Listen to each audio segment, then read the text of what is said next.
আসসালামু আলাইকুম মাননীয় প্রধানমন্ত্রী। আজকে আপনার উদ্দেশ্যে আমার শেষ বক্তব্য। সকল নন এমপিও শিক্ষকদের পক্ষ থেকে আপনাকে বলছি, মাননীয় প্রধানমন্ত্রী, যত উন্নয়নমূলক প্রজেক্ট আছে, যত কিছু প্রজেক্ট ভালো মনে করেন আপনি সব প্রজেক্টই নেন, হাতে নেন। আমাদের সকলের সমর্থন আছে। আপনি শিক্ষকদের সমর্থন নিয়ে ক্ষমতায় এসেছেন। শুধু স্বীকৃতিপ্রাপ্ত প্রতিষ্ঠান, যে সকল প্রতিষ্ঠানগুলো স্বীকৃতিপ্রাপ্ত এবং ফ্যাসিস্ট আমলে যে সকল শিক্ষা প্রতিষ্ঠানগুলোকে এমপিও দেওয়া হয়নি, ক্যাটাগরির মধ্যে পড়ে, নীতিমালার মধ্যে পড়ে, এই সকল প্রতিষ্ঠানগুলোকে কালক্ষেপণ না করে আপনি এমপিওটা দিয়ে দিন, দিয়ে দিন, দিয়ে দিন। এবং আপনি এই যে আপনার ক্ষমতা গ্রহণের আগে যে সকল এনটিআরসিএ থেকে নিবন্ধিত বা নিয়োগ বঞ্চিত শিক্ষকগুলো আছে, তাদের আরেকবার একটা সুযোগ দিয়ে দিন, যেন তাদের এই সার্টিফিকেট গুলোর একটা গতি হয়। আপনাদের সময় তৈরি করা এনটিআরসি এর মাধ্যমেই তারা নিবন্ধিত বাট নিয়োগ বঞ্চিত। কি কারণে নিয়োগ বঞ্চিত? সেটার মেন কারণ ছিল যে মেধাবী হওয়া সত্ত্বেও তারা নিয়োগ পায়নি। জাল সনদের মহা উৎসব হয়েছিল, সেই মহা উৎসবের কারণে তারা নিয়োগ পায়নি। যোগ্যতা থাকা সাপেক্ষেও তারা নিয়োগ পায়নি।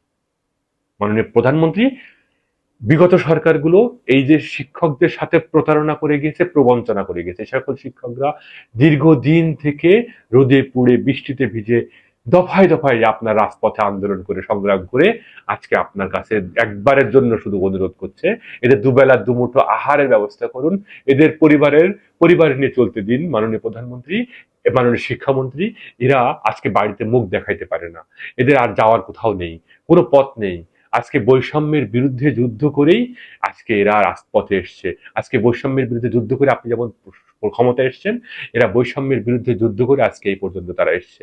আজকে যদি আপনার সরকারের আমলেও যদি তারা এমপিওটা না পায়, যদি তারা নিয়োগটা না পায়, তাহলে তাদের আর কোনো পৃথিবীতে বেঁচে থাকার তার কোনো অধিকার থাকবে না। তারা আজকে রোদে পুড়ে বৃষ্টিতে ভিজে অটো চালিয়ে, ভ্যান চালিয়ে, রিক্সা চালিয়ে তারা আজকে তাদের জীবন অতিবাহিত করছে। তা কেউ পরের জমিতে জোন বেচে, কেউ ভ্যান চালায়, কেউ রিক্সা চালায়, অটো চালায়, পিক আপ চালায়, রাত্রেবেলা রিক্সা চালায়। তারা ভিক্ষা করে চলছে। তারা বাড়িতে মুখ দেখাইতে পারে না, তারা কারো কাছে ধার করতে পারে না, কোনো দোকানদার তাদেরকে বাকিতে মাল দেয় না। মাননীয় শিক্ষামন্ত্রী, মাননীয় প্রধানমন্ত্রী, আপনারা হয়তো ক্ষমতা পেয়ে গিয়েছেন, ক্ষমতার লোভে লোভ আপনাদের মধ্যে ছিল না, আপনারা বৈষম্যের বিরুদ্ধে যুদ্ধ করে এসছেন। আজকে ক্ষমতা পাওয়ার পরে আপনারা বিভিন্ন প্রকারের লুটপাটের প্রজেক্টগুলো হাতে নিচ্ছেন। আপনারা এইসব প্রজেক্টগুলো হাতে নেন পরে আজকে ঐক্যবদ্ধ হবে, আজকে আপনারা সবাই মিলে আপনারা পার্লামেন্টও স্বীকার করেছেন এদের এমপিও দিবেন। এবং আপনারা কিন্তু বিগত সময়ে কিন্তু আপনারা যখন বিরোধী দলে ছিলেন, আপনাদের বিভিন্ন প্রকারের নেতারা কিন্তু এই শিক্ষকদের সাথে সংহতি জানিয়ে তারা কিন্তু ক্রেডিট নেওয়ার চেষ্টা করেছিল। আজকে আপনার এই সকল শিক্ষকদের চাকরির সুব্যবস্থাটা আপনার করতে হবে। বিগত সরকারগুলো এর সাথে প্রতারণা করেছে, সকল শিক্ষকদের সাথে অন্তর্বর্তীকালীন সর্বশেষ তাদের সাথে প্রতারণা করলো, তাদের কথা তারা রাখেনি। আজকে আপনারা অ্যাটলিস্ট এদের কথাটা রাখুন। আজকে সকল নন এমপি শিক্ষকদের প্রতিনিধি হিসেবে আপনার কাছে শেষবারের মতো অনুরোধ জানাচ্ছি, মাননীয় প্রধানমন্ত্রী, আপনি এদের কথাটা রাখার চেষ্টা করুন। মাননীয় প্রধানমন্ত্রী আর মাননীয় শিক্ষামন্ত্রী, আপনার কাছে হাত জোড় করে বলছি, যখন তত্ত্বাবধায়ক সরকারের সময় এই যে ইউনূস সরকার এই সকল শিক্ষকদের সাথে প্রতারণা শুরু করলো, এবং এই আন্দোলনের মুখে দেখেন রুহুল কবির রিজভী স্যার থেকে শুরু করে অনেকেই কিন্তু এই আন্দোলনে সমর্থন করে বলেছিল, যদি আমরা ক্ষমতায় আসি এই সকল শিক্ষকদের আর কখনো দাবি আদায় করার জন্য কখনো রাস্তায় নামতে হবে না। কিন্তু বাস্তবতা কি দেখা গেল, যে আপনারা ক্ষমতায় আসলেন, এই সকল মিথ্যা প্রলোভন দেখিয়ে এই সকল শিক্ষকদের সাথে প্রতারণা করে এখন আপনারা বিভিন্ন প্রকারের প্রজেক্ট হাতে নিচ্ছেন, এবং 64টা ডিস্ট্রিক্টের জেলার মধ্যে আপনারা 600-1200 স্কুল কলেজকে আপনারা মডেল হিসেবে দাঁড় করাতে চাচ্ছেন। কিন্তু আপনারা কি মনে করতে পারছেন না, জানেন না যে প্রত্যেকটা উপজেলা এবং জেলাতে যথেষ্ট সংখ্যক স্বীকৃতিপ্রাপ্ত আপনাদের এই সকল প্রতিষ্ঠানগুলো রয়েছে, এগুলোর বেতনটাকে আপনি কার্যকরী করে দেন, এই সকল প্রতিষ্ঠানগুলোকে আপনি আরো বেশি উন্নীত করেন, তাহলে তো হয়ে যাচ্ছে। আপনাকে নতুন করে কেন আবার সেই লুটপাটের বিভিন্ন রকমের প্রজেক্টগুলো হাতে নিতে হবে? মাননীয় প্রধানমন্ত্রী, আজকে আমাকে বলতেই হচ্ছে যে এই সকল শিক্ষকদের সাথে আপনারাও প্রতারণা করা শুরু করেছেন। কারণ বিগত সরকারগুলো এই সকল শিক্ষকদের সাথে প্রতারণা করেছে, প্রবঞ্চনা করেছে, জাল শিক্ষককে নিয়োগ দিয়েছে, অযোগ্য শিক্ষককে নিয়োগ দিয়ে তাকে বেতন দিয়েছে, অযোগ্য প্রতিষ্ঠানকে সরকারিকরণ করে জাতীয়করণ করেছে, যোগ্য প্রতিষ্ঠানকে বঞ্চিত করেছেন। সেই বৈষম্যগুলো ঠিক আবার আমরা দেখতে পেলাম। বৈষম্যর বিরুদ্ধে যুদ্ধ করার কথা বলে তত্ত্বাবধায়ক সরকার আসলো, সেটাও কিন্তু ক্ষমতার লোভে এসেছিল, তারাও সেই শিক্ষকদের সাথে প্রতারণা করলো। আজকে আপনারা ক্ষমতায় এসে আপনারা প্রতারণা করার সকল জাল বুনে ফেলেছেন। আপনারা এই শিক্ষকদের সাথে কেন এত প্রতারণা করেন? শিক্ষকরা আপনাদের এই কাছ থেকে কেন এত বেশি প্রতারিত হয়? এই শিক্ষকরা নিরীহ বলে, এরা কি রাস্তাঘাটে রাস্তাঘাটে গাড়ি ভাঙচুর করতে পারে না বলে আজকে আপনি এদেরকে আজকে কুকুরের মতো মানে ট্রিট করতে চাচ্ছেন? আজকে তারা দেখতে পাচ্ছেন না, প্রেস ক্লাবের মাঠে চতুর্থ দফায় 100 দিনের মতো আন্দোলন করলো তারা। একেবারে পান্তা ভাত খেয়ে তারা রোদে পুড়ে বৃষ্টিতে ভিজে পচা বাসি কুকুরের সাথে রাত যাপন করলো। আজকে কি আপনাদের মনের মধ্যে একটু ব্যথা জাগে না? আজকে বিরোধী দলীয় যে নেতাদের মধ্যে তৃতীয় নম্বর নেতাকে আমরা মনে করি, রাজশাহীর একজন নেতা, তিনি একজন বললেন, মুজিবুল হক স্যার, উনি বললেন যে শিক্ষকদেরকে আমরা সম্মান করব, আমরা এমপিও দিতে হবে। আপনি ক্যাটাগরি করে এমপিও দিবেন। তারপরেও সংসদে কথাবার্তা হলো। সেলিম ভুইয়া স্যার বললেন, আজকে মাননীয় সংসদ সদস্যের অনেকেই বললেন, শিক্ষামন্ত্রী বলছেন যে নীতিমালার আলোকে দিবেন। তাহলে নীতিমালার আলোকে যদি আপনি দিতে পারেন, তাহলে আপনাদেরকে এত দেরি হচ্ছে কেন? এই সকল শিক্ষা প্রতিষ্ঠানের তথ্য কি আপনাদের ব্যানবেজে নেই? আপনাদের যে ব্যানবেজ বা আপনাদের যে সফটওয়্যার, সেগুলো থেকেও এই তথ্যগুলো নেই যে কাকে এমপিও দেওয়া যাবে, কাকে দেওয়া যাবে না? সুতরাং আপনারা কেন এমপিওটা দিতে পারছেন না? আর এই যে নিয়োগ বঞ্চিত শিক্ষকগুলো রাস্তায় রাস্তায় ধুকে ধুকে মরছে, আপনারা কেন এটা করলেন? এদেরকে চাকরির ব্যবস্থা কেন করলেন না? আপনারা হয়তো আরেকবার সুযোগ দেওয়ার পরে বলতে পারতেন যে এই সার্টিফিকেট গুলোর মেয়াদ আর থাকবে না, আমাদের টার্মে আমরা শেষবারের মতো একটা সুযোগ দিচ্ছি। এই সুযোগ কি দেওয়া যেত না? অবশ্যই দেওয়া যেত। আজকে এই সকল শিক্ষকদের প্রত্যেকটা আন্দোলনে আপনাদের নেতারা গিয়ে সংগতি জানিয়ে আপনাদের বারবার বলেছে আমরা শিক্ষাকে জাতীয়করণ করব, আমরা নন এমপিও শিক্ষকদেরকে এমপিওভুক্তকরণ করব। আপনি নিজেও কনফারেন্সে বলেছেন লন্ডনে বসে যে আরো বেশি প্রতিষ্ঠানকে এমপিও করা দরকার। আজকে আপনি সেই শিক্ষকদের সাথে নতুন প্রতারণার জাল শুরু করেছেন। আজকে সংসদে যখন বিভিন্ন প্রকারের নেতারা দাবি করলো যে এমপিও দিতে হবে, আপনি শুনলেন, আপনি সংসদীয় অধিবেশন যেটা এই ঘটে গেল বাজেট অধিবেশনের শেষ দিনে, আপনি সবকিছু শোনার পরেও আপনি চুপ করে থাকলেন। আপনার কাছে হাত জোড় করে অনুরোধ করছি মাননীয় প্রধানমন্ত্রী, যত প্রজেক্টই নেবেন না কেন সব প্রজেক্টই আপনার সফল হবে।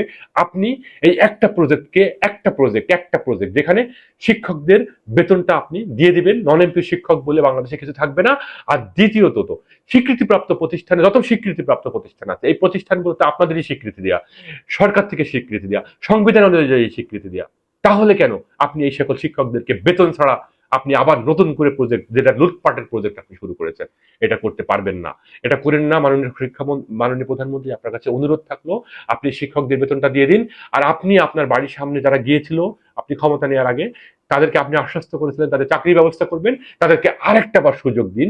বয়সের বাধাকে উঠিয়ে দিয়ে তাদের যে তাদের যে এনটিআরসি থেকে তারা যে সার্টিফিকেট গ্রহণ করেছিল, তারা যদি যোগ্য হয় তাহলে বহু জায়গা খালি আছে, বহু শিক্ষা প্রতিষ্ঠান খালি আছে, যেখানে এদেরকে একটা ব্যবস্থা করে দেন। প্রয়োজন এদেরকে নন এমপিও হিসেবে নিয়োগ দিন। পরবর্তীতে সুযোগ সুবিধা হলে, শর্ত মানতে পারলে, পলিসি মানতে পারলে এদের নিয়োগগুলো আপনি দিয়ে দেবেন।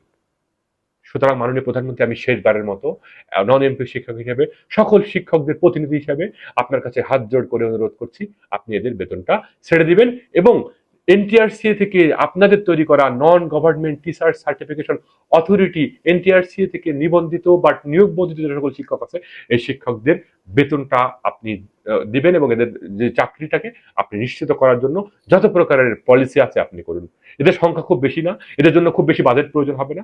আপনি ট্রেনিং থেকে বাজেটটা কমিয়ে দিয়ে এদের বেতনের ব্যবস্থা এবং নিয়োগের ব্যবস্থা আপনি করে দিন। মাননীয় শিক্ষামন্ত্রী, মাননীয় প্রধানমন্ত্রী, আপনাদের কাছে সকল শিক্ষকরা হাত তুলে দোয়া করবে।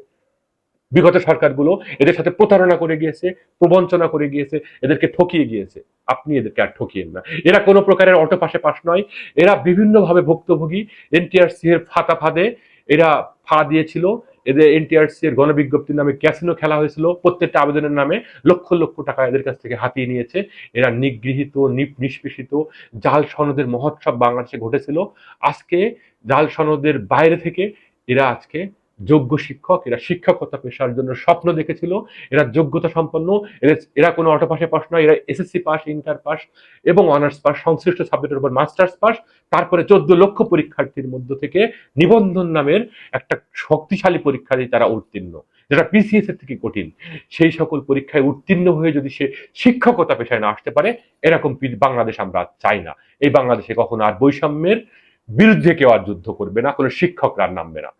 আপনি ভালো করে জানেন 2023 সালে এই সকল শিক্ষকরা 203 দিন সময় ধরে এই শাহবাগের মাঠে এরা কিন্তু আন্দোলন করেছিল, যারা 1 থেকে 12তম নিবন্ধিত বাট নিয়োগ বঞ্চিত শিক্ষক। এদের দুঃখ দুর্দশা সম্পর্কে আপনি হয়তো জানেন না। এদের একটাই স্বপ্ন ছিল, এরা শিক্ষক হবে, কিন্তু এদেরকে আপনারা শিক্ষক হতে দিচ্ছেন না।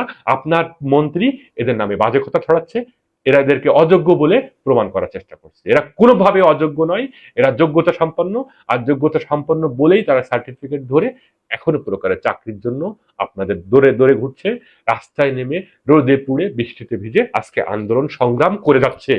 মাননীয় প্রধানমন্ত্রী এবং মাননীয় শিক্ষামন্ত্রী, আপনাকে অবশ্যই অবশ্যই এমপিওটা এবং এনটিআরসি আপনাদের তৈরি করা, মাননীয় তৎকালীন প্রধানমন্ত্রী খালেদা জিয়া, যিনি ওই এনটিআরসি প্রতিষ্ঠান 2005 সালে তৈরি করেছিল, সেখান থেকে তারা নিবন্ধিত। এই সকল নিবন্ধিত বাট নিয়োগ বঞ্চিত শিক্ষকদের এক কথায় তাদের নিয়োগটা আপনি করে দিন, এবং সর্বশেষ একটা সুযোগ দিন, যে তাদের আরেকবার আমরা সুযোগ দিলাম, যেহেতু ফ্যাসিস্ট সরকারের আমলে এরা আ এরা এরা এরা বঞ্চিত হয়েছিল, এবং টাকা পয়সার মাধ্যমে বিভিন্ন লোকজন উপরে পিছনের সিরিয়াল বা পিছনের মেধা তালিকার লোকজন আগে নিয়োগ পেয়েছিল, এবং এরা বিভিন্ন প্রকারের ফ্যাসিবাদী সিস্টেমে তারা নিয়োগটা পায়নি। মাননীয় শিক্ষামন্ত্রী, মাননীয় প্রধানমন্ত্রী, আপনাদের কাছে শেষবারের মতো অনুরোধ করছি, আপনি এদের দুঃখ দুর্দশাটাকে বোঝার চেষ্টা করুন। ধন্যবাদ।